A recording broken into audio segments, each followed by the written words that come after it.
السلام علیکم ورحمۃ اللہ وبرکاتہ۔ رب اشرح لی صدری ویسر لی امری واحلل عقدۃ من لسانی یفقہوا قولی۔ جمعہ بہترین دن۔ رسول اللہ صلی اللہ علیہ وسلم نے فرمایا، خیر یوم طلعت علیہ الشمس یوم الجمعۃ فیہ خلق آدم وفیہ ادخل الجنہ وفیہ اخرج منہا ولا تقوم الساعة الا فی یوم الجمعہ۔ بہترین دن جس پر سورج طلوع ہو کر چمکے جمعہ کا دن ہے۔ اسی دن آدم علیہ السلام پیدا ہوئے، اسی دن جنت میں داخل کیے گئے، اسی دن جنت سے زمین پر اتارے گئے، اور قیامت بھی جمعے کے دن قائم ہوگی۔ جمعے کی فرضیت۔ ارشاد باری تعالیٰ ہے، یا ایھا الذین آمنوا اذا نودی للصلاة من یوم الجمعۃ فاسعوا الی ذکر اللہ وذروا البیع ذالکم خیر لکم ان کنتم تعلمون۔ اے اہل ایمان، جب جمعہ کے دن نماز کے لیے آذان دی جائے تو اللہ کے ذکر اور نماز کی طرف دوڑو، اس وقت کاروبار چھوڑ دو، اگر تم سمجھو تو یہ تمہارے حق میں بہت بہتر ہے، یعنی اسی میں تمہارا فائدہ ہے۔ لیکن سمجھنے کی بات ہے نا، کچھ لوگ اس وقتی تجارت میں فائدہ سمجھتے ہیں جو حقیقت میں خسارہ ہے، یعنی اس وقت تجارت کرنا یا اس وقت دنیا کے کام کرتے رہنا اور اللہ کی پکار پر لبیک نہ کہنا۔ حضرت ابو الجعد دمری رضی اللہ عنہ سے روایت ہے کہ رسول اللہ صلی اللہ علیہ وسلم نے فرمایا، جو شخص سستی کی وجہ سے 3 جمعے چھوڑ دے تو اللہ تعالیٰ اس کے دل پر مہر لگا دیتا ہے۔ آپ صلی اللہ علیہ وسلم نے فرمایا، لوگ جمعہ چھوڑنے سے باز آ جائیں ورنہ اللہ تعالیٰ ان کے دلوں پر مہر لگا دے گا، پھر وہ غافل ہو جائیں گے۔ تو اس سے پتہ چلتا ہے کہ جب انسان ایک نافرمانی کرتا ہے اور اس کے بعد توبہ نہیں کرتا اور پھر دوبارہ وہی کام کرتا ہے اور پھر سے 12 وہی کام کرتا ہے تو پھر وہ اللہ کی رحمت سے دور ہونے لگتا ہے اور ایسا بے حس ہوتا ہے کہ نیکی کا شوق بھی اور گناہوں پر کسی قسم کی فکر اور پریشانی سب ختم ہو کر رہ جاتا ہے۔ حضرت ابن مسعود سے روایت ہے کہ رسول اللہ صلی اللہ علیہ وسلم نے ان لوگوں کے گھروں کو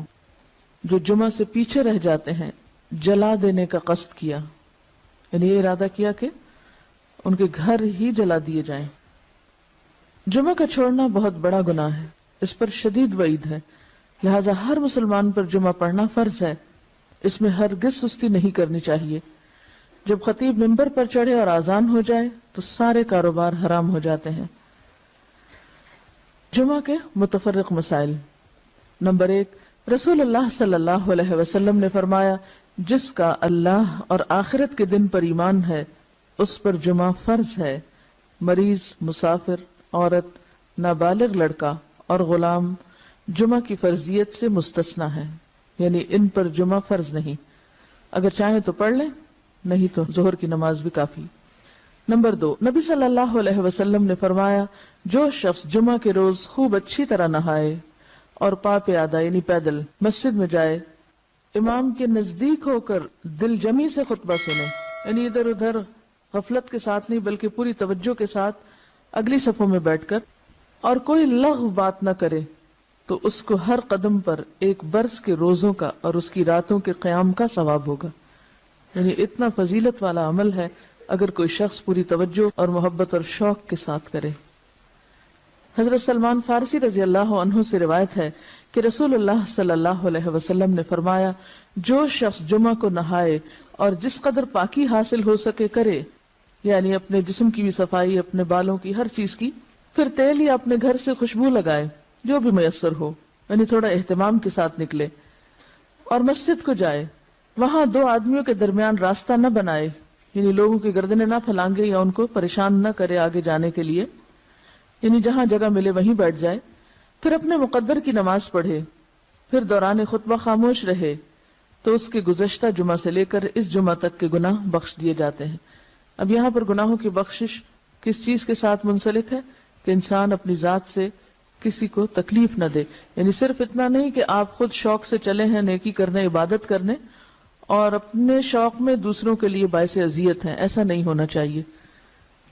رسول اللہ صلی اللہ علیہ وسلم نے فرمایا، جو شخص غسل کر کے جمعہ کے لیے آتا ہے اور خطبہ شروع ہونے تک جس قدر ہو سکے نوافل ادا کرتا ہے،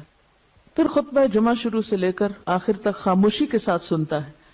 تو اس کے گزشتہ جمعہ سے لے کر اس جمعہ تک اور مزید 3 دن کے گناہ معاف کر دیے جاتے ہیں۔ حضرت عبداللہ بن عباس رضی اللہ عنہ فرماتے ہیں مسجد نبوی کے بعد جو سب سے پہلا جمعہ پڑھا گیا وہ بحرین کے گاؤں جوافہ میں عبد القیس کی مسجد میں تھا۔ اس سے کیا پتہ چلتا ہے کہ جمعہ صرف بڑے شہر میں نہیں بلکہ گاؤں وغیرہ میں بھی پڑھا جا سکتا ہے، یا جہاں بھی لوگوں کی آبادی ہو اکٹھے رہتے ہوں وہاں پر جمعہ پڑھنا چاہیے، یہ جمعے کا اہتمام کیا جانا چاہیے۔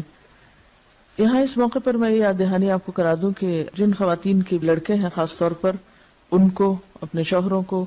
اپنے مرد رشتہ داروں کو یہ احادیث ضرور پڑھوا دیں یا ان کو یاد دہانی کرا دیں، تاکہ وہ اگر جاتے بھی ہیں جمعہ پڑھنے تو شوق سے جایا کریں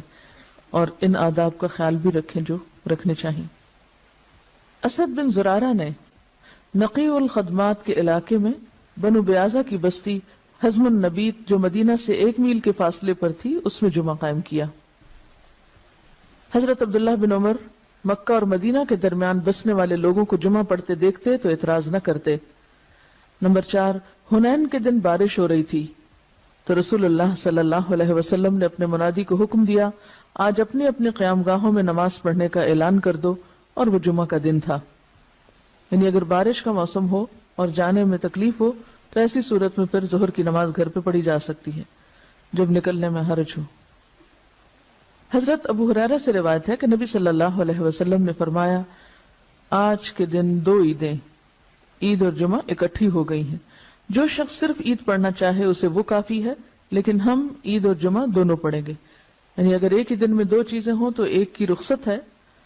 یعنی عید پڑھنا کافی ہے، جمعہ جو ہے اس کی بجائے ظہر کی نماز بھی پڑھی جا سکتی ہے، لیکن آپ صلی اللہ علیہ وسلم نے پھر بھی دونوں چیزوں کو پڑھنا پسند فرمایا، اگرچہ سہولت رکھی۔ عبداللہ بن زبیر رضی اللہ عنہ کے زمانے میں جمعہ کے دن عید ہوئی تو انہوں نے نماز عید پڑھائی، جمعہ نہ پڑھایا۔ اس واقعے کی خبر ابن عباس کو ملی تو انہوں نے فرمایا ان کا یہ عمل سنت کے مطابق ہے۔ نمبر 6، رسول اللہ صلی اللہ علیہ وسلم نے فرمایا اگر گنجائش ہو تو جمعہ کے لیے روزانہ استعمال ہونے والے کپڑوں کے علاوہ کپڑے بناؤ۔ یعنی اگر گنجائش ہو اور آسانی ہو اور سہولت ہو، اس سے یہ مطلب نہیں کہ ہر ہفتے نیا جوڑا سلوایا جائے، اس کا مطلب یہ ہے کہ جمعے کا جوڑا مخصوص بھی رکھا جا سکتا ہے، ٹھیک ہے، نہیں ایک دفعہ آپ نے سلوا لیا، اس کو ہر روز پہننے کی بجائے جمعے کے دن پہنا جائے،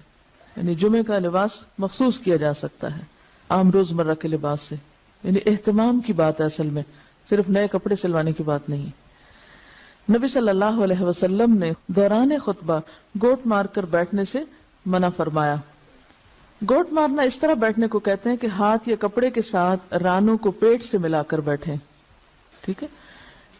اس طرح بیٹھنے سے عموماً نیند آ جاتی ہے اور پھر آدمی خطبہ نہیں سن سکتا۔ علاوہ ازیں اس حالت میں آدمی اکثر گر پڑتا ہے یا بے حجاب ہونے کا بھی اہتمام ہوتا ہے۔ بیٹھ کے دکھائیے، جی ہاں، اس طرح، یعنی بہت ہی ریلیکس قسم کی اور کیجول قسم کی سٹنگ ہے، یہ اس سے منع کیا گیا ہے۔ نمبر 8، جابر بن سمرہ رضی اللہ عنہ سے روایت ہے کہ رسول اللہ صلی اللہ علیہ وسلم کھڑے ہو کر خطبہ دیتے اور 2 خطبوں کے درمیان بیٹھتے۔ جو شخص یہ کہے کہ آپ بیٹھ کر خطبہ دیتے تھے اس نے غلط بیانی کی۔ حضرت کعب بن عجرہ سے روایت ہے کہ وہ مسجد میں داخل ہوئے اور عبد الرحمن ابن ام الحکم بیٹھے ہوئے خطبہ دے رہے تھے۔ کعب نے کہا اس خبیث کی طرف دیکھو، بیٹھے ہوئے خطبہ دیتا ہے، حالانکہ اللہ تعالیٰ فرماتے ہیں وَإِذَا رَأَوْا تِجَارَةً أَوْ لَهْوًا انفضوا إِلَيْهَا وَتَرَكُوكَ قَائِمًا، اور جب یہ لوگ کوئی سودا بکتا دیکھتے ہیں یا کوئی تماشا دیکھتے ہیں تو اس کی طرف بھاگ اٹھتے ہیں اور آپ کو خطبے میں کھڑا ہی چھوڑ دیتے ہیں۔ قرآن پاک سے یہ بات پتہ چلتی ہے کہ خطبہ کھڑے ہو کر دینا چاہیے۔ اب یہاں پر آپ سوچ رہے ہوں کہ بہت سخت لفظ استعمال کیا اور شاید ان کے پیچھے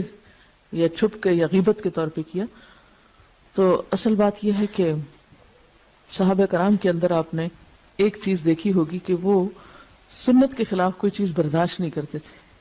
کیونکہ وہ اللہ کے رسول صلی اللہ علیہ وسلم کو اپنی ذات، اپنی اولاد، اپنے والدین،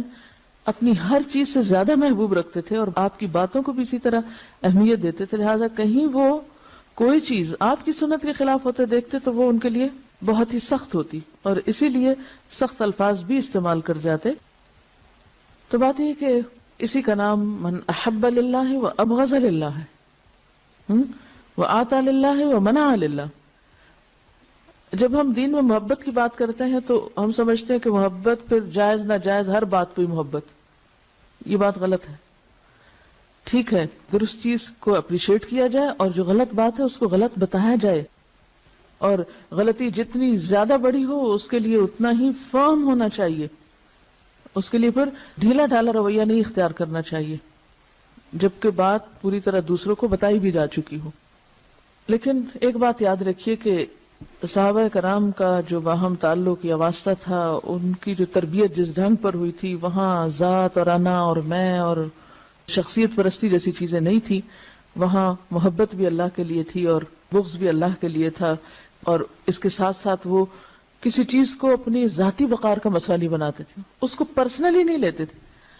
ہم کوئی چیز نہ بھی ہو تو اس کو پرسنل بنا لیتے ہیں، یعنی کوئی شخص کسی سے کچھ کہہ رہا ہو تو ہم اس کو اپنے خلاف لے لیتے ہیں، اور اپنی ذات کے بارے میں ہمیشہ بہت ہی سمپیتھیٹک اور بہت سینسٹیو اور بہت کانشیس اور بہت مہربان رہتے ہیں، اٹھتے بیٹھتے چلتے پھرتے تکلیفوں کا ذکر بھی کرتے رہتے ہیں۔ کبھی ہمیں یہ بھی سوچنا چاہیے کہ جب ہم بہت زیادہ تکلیفوں کا ذکر کرتے ہیں تو کہیں ہم اللہ تعالیٰ کا شکوہ تو نہیں کر رہے ہوتے؟ تھوڑی دیر کے لیے سوچیں، یہ مسئلہ وہ مسئلہ، یہ پریشانی وہ پریشانی، یہ بیماری وہ بیماری، یہ تکلیف وہ تکلیف، یعنی تھوڑی دیر کے لیے اس بات پر اگر غور کریں کہ ہر وقت ہماری زبان سے شکوے شکایات ہی نکلتے رہیں تو ہمیں کیا معلوم نہیں کہ ہر نقصان، ہر تکلیف، ہر بیماری اللہ کے اذن سے ہی آتی، اور ہر چیز اسی کے ہاتھ میں، وہ جب چاہے۔ اللہم لا مانع لما آتیت ولا معطی لما منعت ولا ينفع ذا الجد منک الجد۔ یعنی اگرچہ تکلیف یا بیماری یا دکھ کے اظہار کرنے میں کوئی گناہ کی بات نہیں ہے، لیکن اللہ سے محبت کے ادب کے خلاف ہے۔